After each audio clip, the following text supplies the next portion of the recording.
Hello, ഇന്ന് നമ്മൾ discuss ചെയ്യാൻ പോകുന്നത് ഒരു ഡ്രാമ ആണ്. മാർഗരറ്റ് ഡ്യുറാസ് എഴുതിയിട്ടുള്ള ഇന്ത്യൻ സോങ് എന്ന് പറയുന്ന ഒരു ഡ്രാമ ആണ്. ഈ ഡ്രാമ പറയുന്നത് ഒരു 4 ആൾക്കാരെ പെർസ്പെക്റ്റീവ്, 4 നറേറ്റേഴ്സിൻ്റെ പെർസ്പെക്റ്റീവിലാണ് ഈ ഡ്രാമ അൺഫോൾഡ് ചെയ്യുന്നുള്ളത്. ഇതിൽ 2 ഫീമെയിൽ വോയിസും 2 മെയിൽ വോയിസും ആണുള്ളത്. അപ്പോൾ ഇവർ റീകളക്ട് ചെയ്യുന്നതാണ്, ഇവൻസിനെ ഇങ്ങനെ മെമ്മറി ഇങ്ങനെ ഓർമ്മിച്ചെടുക്കുന്നതാണ്. രണ്ടിടത്തുള്ള ഇപ്പോൾ കൽക്കട്ടയിലുള്ള ഫ്രഞ്ച് എംബസിയിൽ നടന്ന ഇവൻസിന് 1937 നടന്ന ഇവൻസിനെയും അതേപോലെ ഇന്ത്യൻ ഓഷ്യനിലുള്ള ഫ്രഞ്ച് റെസിഡൻസിൽ നടന്ന ഇവൻസിന് 1937 നടന്ന ഒരു ദിവസത്തിൽ നടന്ന രണ്ടിടത്തും നടന്ന ഇവൻസിനെ റീകളക്ട് ചെയ്യുന്നതാണ് ഈ ഡ്രാമ എന്ന് പറയുന്നത്. ഇതിൻ്റെ ബാക്ക്ഗ്രൗണ്ടായിട്ട് ഒരു ക്യാരക്ടറുണ്ട്, ആൻ മേരി സ്ട്രെറ്റർ എന്ന് പറഞ്ഞിട്ട്. ഇവരാണ് ഇതിൽ ഹീറോയിനായിട്ട് വരുന്നത് മെയിനായിട്ട്. അവരെന്ന് പറയുന്നത് മാരീഡാണ്. അപ്പോൾ അംബാസിഡറിനെ മാരി ചെയ്തിട്ടുണ്ട്. അതേപോലെ ഇവരുടെ ലവർ എന്ന് പറയുന്നത് മൈക്കിൾ റിച്ചാർഡ്സൺ ആണ് ഇവരെ ലവർ. അതേപോലെ ഇവരെ വേറെയും ആൾക്കാർ ഇഷ്ടപ്പെടുന്നുണ്ട്. ഫ്രഞ്ച് വൈസ് കൗൺസിൽ ഇഷ്ടപ്പെടുന്നുണ്ട്. അതേപോലെ ഫ്രണ്ട് അറ്റാച്ചയും ഇവരെ ഇഷ്ടപ്പെടുന്നുണ്ട്. ഇവരെ ഭയങ്കര ബ്യൂട്ടിഫുള്ളൊക്കെ ആണ്. അതേപോലെ ഇതിൻ്റെ ഒരു ബാക്ക്ഗ്രൗണ്ട് എന്ന് പറയുന്നത് at the end of the drama an Indian ഓഷ്യനിൽ സൂയിസൈഡ് ചെയ്യുന്നുണ്ട്. അപ്പോൾ ഇതിൽ മെയിനായിട്ടുള്ള സംഭവം എന്ന് പറയുന്നാൽ ലക്ഷറിയസ് യൂറോപ്പ് കൊളോണിയൽ ലൈഫാണ്. ഇപ്പോൾ യൂറോപ്യൻസിൻ്റെ ലക്ഷറിയസ് ലൈഫ് ഇന്ത്യൻ ഐലൻഡിലൊക്കെ, അതേ സമയത്ത് കൽക്കട്ടയിലുള്ള ആൾക്കാരെ ആ ഒരു സഫറിങ്സൊക്കെ, ഇന്ത്യൻ പീപ്പിളിൻ്റെ സഫറിങ്സൊക്കെ കാണിക്കുന്നുണ്ട്. അതേപോലെ കൊളോണിയൽ പീപ്പിൾ അവർ ആക്കുന്ന ആൾക്കാരെ ലാവിഷ് പ്രിവിലേജൊക്കെ ഇതിൽ എടുത്ത് കാണിക്കുന്നുണ്ട്. ഇതാണ് ബാക്ക്ഗ്രൗണ്ട്. ഓക്കെ, ആദ്യത്തെ ആക്റ്റിൽ ഒരു പിയാനോ വായിക്കുന്ന ഒരു സൗണ്ട് അത് പ്ലേ ചെയ്യുന്നുണ്ട്. അതേപോലെ 2 ആൾക്കാരെ കോൺവെർസേഷനാണ് പറയുന്നത്. 4 വോയിസിൽ 2 ആൾക്കാരെ 2 വോയിസ്. അപ്പോൾ അതിൽ പറയുന്നത് മൈക്കിൾ റിച്ചാർഡ്സന് ഒരു ഗേളിനെ എൻഗേജ് ആയിട്ടുണ്ട് ടൗണിൽ, അങ്ങനെ പറയുന്നു. അതേപോലെ ഒരു ദിവസം അയാൾ ആൻ മാരി സ്ട്രിറ്റർ എന്ന് പറയുന്ന ആളില്ലേ, ഈ പെണ്ണുങ്ങൾ അവരെ ഇഷ്ടപ്പെടുന്നുണ്ട്. എന്നിട്ട് ഓൾറെഡി ഒരു പെൺകുട്ടി എൻഗേജ്മെൻ്റ് ആക്കി, അത് കഴിഞ്ഞിട്ട് ഇവരെ ഇഷ്ടപ്പെടുന്നുണ്ട്. എന്നിട്ട് ഇഷ്ടപ്പെടുന്നതുകൊണ്ട് എന്താക്കി, ഫിയാൻസിനെ എൻഗേജ്മെൻറ്റ് കഴിഞ്ഞ പെൺകുട്ടിയെ ഒഴിവാക്കിയിട്ട് ഇയാൾ ആനിനെ ഫോളോ ചെയ്തിട്ട് കൽക്കട്ടയ്ക്ക് പോകുന്നുണ്ട്. എന്നിട്ട് കാണിക്കുന്ന സീൻ എന്ന് പറഞ്ഞാൽ ആന ഒരു കൗച്ചിൽ ഇരിക്കുന്നുണ്ട്. എന്നിട്ട് റിച്ചാർഡ്സൺ അവരെ തൊട്ടടുത്തിരിക്കുന്നുണ്ട്. വേറൊരാളും അവരെ കൂടെ ഉണ്ട്, ഒരു സ്റ്റാൻഡ് ചെയ്തിട്ട് ഒരാളുണ്ട് അവരൊന്നിച്ചിട്ട്. അപ്പോൾ അവർ സംസാരിക്കുന്നു, ഈ 2 വോയിസിൽ ഇവർ സംസാരിക്കുന്നു, ആന ഇന്ന് രാത്രി മരിക്കും അങ്ങനെയല്ലോ, അത് കൊണ്ടാണ് റിച്ചാർഡ്സൺ ഈ സ്ഥലത്തേക്ക് പോയത് എന്നൊക്കെ ഇവർ പറയുന്നുണ്ട്. എന്നിട്ട് ഇവർ ആരല്ലോ റിച്ചാർഡ്സണും മറ്റേ ഒരാൾ ഇവരെ ഒന്നിച്ചുണ്ടെന്ന് പറഞ്ഞില്ലേ, ഒരു ഡാൻസൊക്കെ ചെയ്യുന്നുണ്ട്, ഒരു പഴയ കാര്യങ്ങളൊക്കെ പറയുന്നുണ്ട് അങ്ങനെ. അപ്പോൾ പണ്ടത്തെ ഫ്രഞ്ച് എംബസിയിൽ ഇങ്ങനെ ഡാൻസ് പ്രോഗ്രാമൊക്കെ നടന്നിട്ട് ഇങ്ങനെ പറയുന്നുണ്ട്. ഇതിൻ്റെ ബാക്ക്ഗ്രൗണ്ടൊക്കെ ആയിട്ട് ഒരു സോങ് ഇങ്ങനെ പ്ലേ ചെയ്യുന്നുണ്ട്, കൽക്കട്ട സ്ട്രീറ്റിൽ പ്ലേ ചെയ്യുന്ന ഒരു സോങ്. അതിൻ്റെ കൂടെ തന്നെ ഒരു ബെഗറായിട്ടുള്ള ഒരു പെണ്ണുങ്ങൾ ചിരിക്കുന്ന സൗണ്ട്സൊക്കെ ഉണ്ട്, മാഡ് അങ്ങനെ തോന്നിക്കുന്നത്. അപ്പോൾ അത് കേൾക്കുമ്പോഴത്തേക്കും ആനിന് അവരെ പണ്ടത്തെ ചെറുപ്പകാലം ഓർമ്മ വരുന്നുണ്ട്. She recall Har age 17. അപ്പോൾ ഇവരെ 17ാമത്തെ വയസ്സിൽ അമ്മ പ്രഗ്നൻ്റായി, എന്നിട്ട് ഇങ്ങനെ ഒഴിവാക്കിയിട്ട് പോയി അങ്ങനെയൊക്കെയല്ല. അപ്പോൾ ഇവരെ ആ ഒരു പണ്ടത്തെ ആ ഒരു മെമ്മറി ഇവർ ഈ സോങ്സൊക്കെ കേൾക്കുമ്പോഴത്തേക്കും ഓർമ്മിക്കുന്നുണ്ട്. എന്നിട്ട് കാണിക്കുന്ന സീൻസ് എന്ന് പറഞ്ഞാൽ ഇങ്ങനെ റിച്ചാർഡ്സന് ആനെ ഇങ്ങനെ നോക്കിയിട്ട് ഇങ്ങനെ അവർ നിലത്തിങ്ങനെ കിടക്കുന്നുണ്ട്. എന്നിട്ട് ഇവളെ കിടത്തുന്നുണ്ട്. എന്നിട്ട് ഇവളിങ്ങനെ ഉറങ്ങുന്നത് റിച്ചാർഡ്സൺ ഇങ്ങനെ നോക്കുന്നുണ്ട്.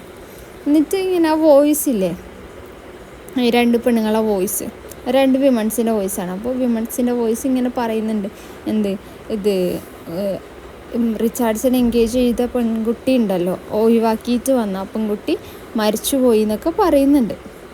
എന്നിട്ട് ഇവരെ ഒന്നിച്ചിട്ട് ഒരാളുണ്ടായിരുന്നില്ലേ, അവരും ഇവരടുത്ത് ഇരിക്കുന്നുണ്ട്. ആൻ കിടന്നിട്ടില്ല, അപ്പോൾ അതിൻ്റെ അടുത്ത് ഇരിക്കുന്നുണ്ട്. ആൻ്റെ ബാക്ക്ഗ്രൗണ്ട് എന്ന് വെച്ചാൽ ഒറിജിൻ വെനീസാണ്. 18-ാമത്തെ വയസ്സിൽ ഒരു ഫ്രഞ്ച് കൊളോണിയലായിട്ട് കല്യാണം കഴിക്കുന്നുണ്ട്. പിന്നെയാണ് ഈ അംബാസിഡറിനെ കണ്ടുമുട്ടുന്നത്. ഒരു ഫ്രഞ്ച് കൊളോണിയൽ ഒഫീഷ്യലിനെ കല്യാണം കഴിച്ച് പിന്നെ ഈ അംബാസിഡറിനെ കാണുന്നുണ്ട്. അപ്പോഴത്തേക്കും പഴയ ഹസ്ബൻഡിനെ ഒഴിവാക്കിയിട്ട് ഇയാളെ അംബാസിഡറിനെ കല്യാണം കഴിക്കുന്നുണ്ട്. എന്നിട്ട് ഈ ഓൾഡ് ഹസ്ബൻഡില്ല, അയാൾ ഒന്നിച്ചിട്ട് കുറേ സിറ്റീസിലൊക്കെ ഏഷ്യയിലൊക്കെ ഇതാക്കിയിട്ടുണ്ട്, ട്രാവൽ ചെയ്തിട്ടുണ്ട്. അങ്ങനെ പിന്നെ കാണിക്കുന്നുള്ളത് ഇവർ ഫ്രഞ്ച് വൈസ് കൗൺസിലർ കരയുന്ന സൗണ്ടാണ്. ലാഹോറിൽ കരയുന്നുണ്ട്, കൽക്കട്ട അവിടെ കരയുന്നുണ്ട്. എന്നിട്ട് അയാൾ അവിടെ അയാളെ വീട്ടിൻ്റെ ബാൽക്കണിയിൽ വെച്ചിട്ട് കൽക്കട്ടയിലുള്ള ബെഗേഴ്സിനൊക്കെ ഷൂട്ട് ചെയ്യുന്നുണ്ട്. അങ്ങനെ അതേപോലെ ഇവർ റീകോൾ ചെയ്യുന്നുണ്ട്, മെമ്മറീസ് റീകോൾ ചെയ്യുന്നുണ്ട്. ആന് ഒരു സ്ഥലത്ത് വെച്ചിട്ട് സൂസൈഡ് ചെയ്യാൻ ട്രൈ ചെയ്തിട്ടുണ്ട് മുമ്പ് എന്നൊക്കെ ഇതാക്കുന്നുണ്ട്. പിന്നെ കാണിക്കുന്നുണ്ട് അവിടെ തീയൊക്കെ ഇങ്ങനെ കത്തുന്നതൊക്കെ കാണിക്കുന്നുണ്ട്. ആൾക്കാർ കൽക്കട്ടയിലെ ഈ ഇന്ത്യൻ്റെ സിറ്റുവേഷൻ വളരെ പുവറാണ്, മീൻസ് സ്റ്റാർവേഷൻ അങ്ങനെ ഇങ്ങനെയൊക്കെ ഉണ്ട് ഈ കോളനൈസേഷൻ കൊണ്ട്. അപ്പോൾ ആൾക്കാർ വിശപ്പ് മൂലം മരിച്ച ആൾക്കാരെ കത്തിക്കുന്നതായിട്ട് കാണിക്കുന്നതാണ് അവിടെ ആ ഒരു പിക്ചറിലൂടെ കാണിക്കുന്നുള്ളത്. അപ്പോൾ ഫസ്റ്റ് ആക്ട് ഇവിടെ അവസാനിക്കുന്നു. എന്നിട്ട് സെക്കൻഡ് ആക്ട് തുടങ്ങുമ്പോഴത്തേക്കും ഒരു റിസപ്ഷൻ, ഒരു ഫങ്ഷൻ്റെ ആ ഒരു ലൊക്കേഷനാണ് കാണിക്കുന്നുള്ളത്. കൽക്കട്ട ഫ്രഞ്ച് എംബസിയിൽ ഒരു റിസപ്ഷനാണ്. ആ റിസപ്ഷനിൽ ആൾക്കാരൊക്കെ അങ്ങോട്ടും ഇങ്ങോട്ടും പരിചയപ്പെടുന്നൊക്കെ ഉണ്ട്. അവിടെയുള്ള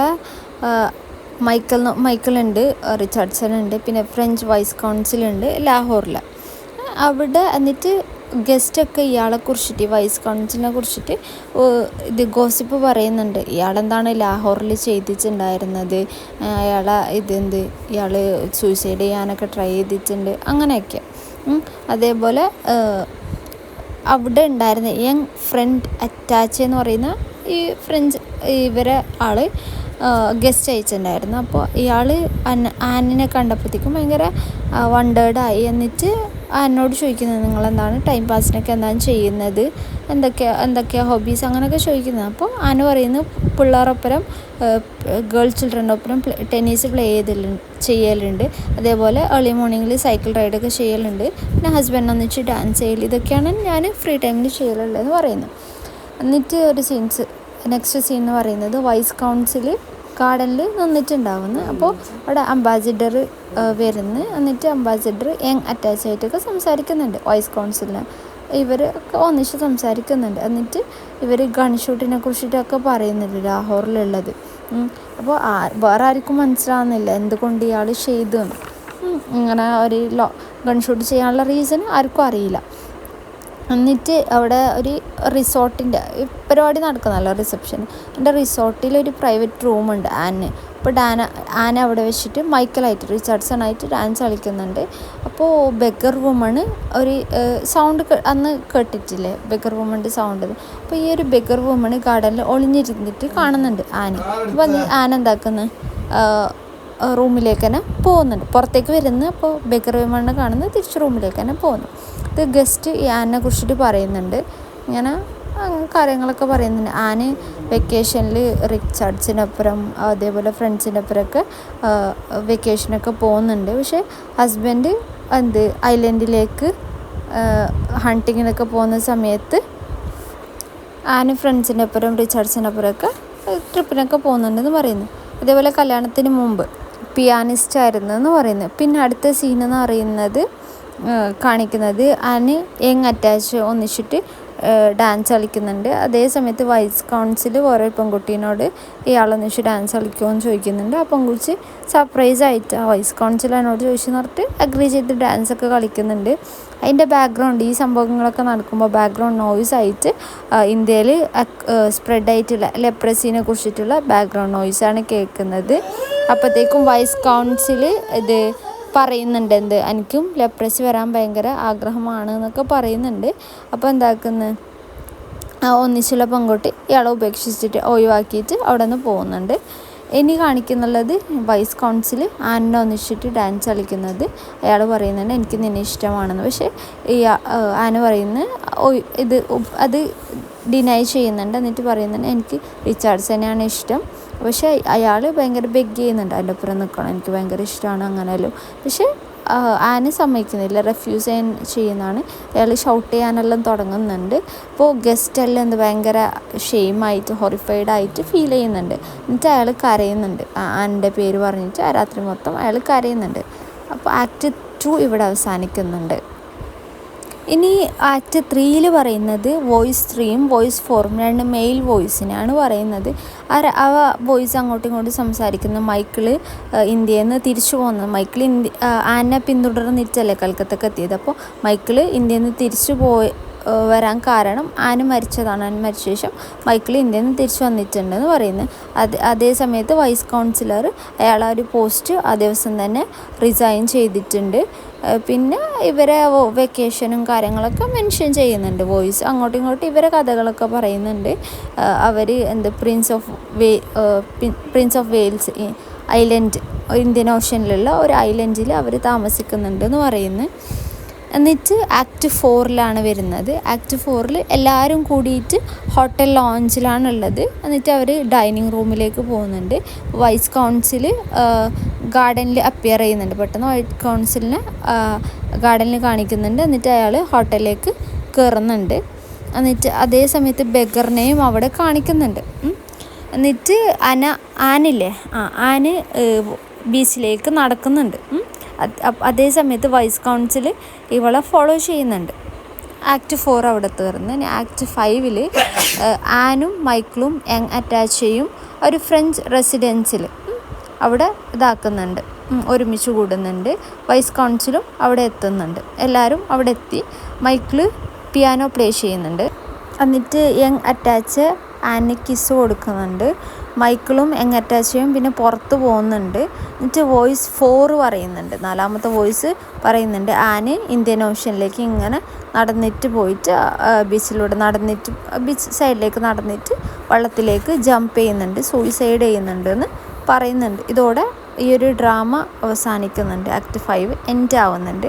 ഇതിൽ തീംസായിട്ട് വരുന്നത് ഒബ്സഷൻ, ലവ് ആസ് കമ്പൾഷൻ, പിന്നെ കോളനൈസേഷൻ വരുന്നുണ്ട്. ഒരു ക്യാരക്ടേഴ്സിൻ്റെ ഫ്രഞ്ച് യൂറോപ്യൻ അവരിതെല്ലാം പറയുന്നുണ്ട്. അതേപോലെ ഡെത്ത് ഓഫ് നേറ്റീവ് ഇന്ത്യൻസ്, ഇവർ ഈ ഒരു ആഡംബര ജീവിതം നടത്തുമ്പോഴത്തേക്കും ഇന്ത്യക്കാർ അവിടെ ലെപ്രസിയും ഹങ്കറും സ്റ്റാർവേഷൻ കാരണം മരിക്കുന്നതൊക്കെ കാണിക്കുന്നുണ്ട്. അതേപോലെ ലക്ഷറിയസ് ലൈഫ് ഇൻസൈഡ് എംബസീൻ്റെ ഉള്ളിൽ ലക്ഷറിയസ് ലൈഫാണ്, പക്ഷെ അതിന് പുറത്തെന്താണ് പുവർ ലൈഫാണ്. അതേപോലെ കൽക്കട്ട സ്ട്രീറ്റിൽ അതൊക്കെ പറയുന്നുണ്ട്. ലെപ്രസിനെ കുറിച്ച് പറയുന്നുണ്ട്, ഹങ്കറിനെ കുറിച്ച് പറയുന്നുണ്ട്. മെയിനായിട്ട് പറയുന്നത് ഇവർ ആ ഒരു വെൽ സെറ്റിൽഡ് ആ ഒരു റിച്ച് ലക്ഷറിയസ് ലൈഫ് നയിക്കുമ്പോഴത്തേക്കും അവിടെ ഇന്ത്യക്കാർ പുവർ ഹങ്കറൊക്കെ ആയിട്ട് മരിച്ചു പോകുന്നുണ്ട് എന്നാണ് പറയുന്നത്. ഇവരെ വെൽ സെറ്റിൽഡ് ലൈഫ് കാണിക്കുന്നവരും ഇന്ത്യക്കാർ അനുഭവിക്കുന്ന ആ ഒരു കഷ്ടപ്പാടും അതൊക്കെ ഓപ്പോസിറ്റ് സൈഡുണ്ട്. ആ ഒരു മ്യൂസിക് പ്ലേ പിയാനോ അതിലൂടെയൊക്കെ ഒരു ഇന്ത്യൻ സിറ്റിസൻസിൻ്റെ ഒരു പുവർ സിറ്റുവേഷനെയാണ് പറയുന്നുള്ളത്. That's all about the drama. മനസ്സിലായെന്ന് വിചാരിക്കുന്നു. ഇച്ചിരി കോംപ്ലിക്കേറ്റഡ് ആണ്. ടെക്സ്റ്റിലൂടെയൊക്കെ ഒന്നും കൂടി തറവായിട്ട് പോവുക. കൺഫ്യൂസ്ഡ് ആവുന്നുണ്ട് വോയിസും കാര്യങ്ങളൊക്കെ വരുമ്പോഴത്തേക്കും. ബട്ട് ജസ്റ്റ് ഒന്ന് മനസ്സിലാക്കിയിട്ട് ഒന്ന് വായിച്ചു പോവുക. ഇഷ്ടപ്പെട്ട സബ്സ്ക്രൈബ് ചെയ്യുക. കൂടുതൽ വീഡിയോസിനായി ഫോളോ ചെയ്യുക. എന്തെങ്കിലുമൊക്കെ വർക്ക്സൊക്കെ എക്സ്പ്ലെയിൻ ചെയ്യണമെന്നുണ്ടെങ്കിൽ കമൻറ്റ് ബോക്സിൽ മെൻഷൻ ചെയ്യുക. Thank you.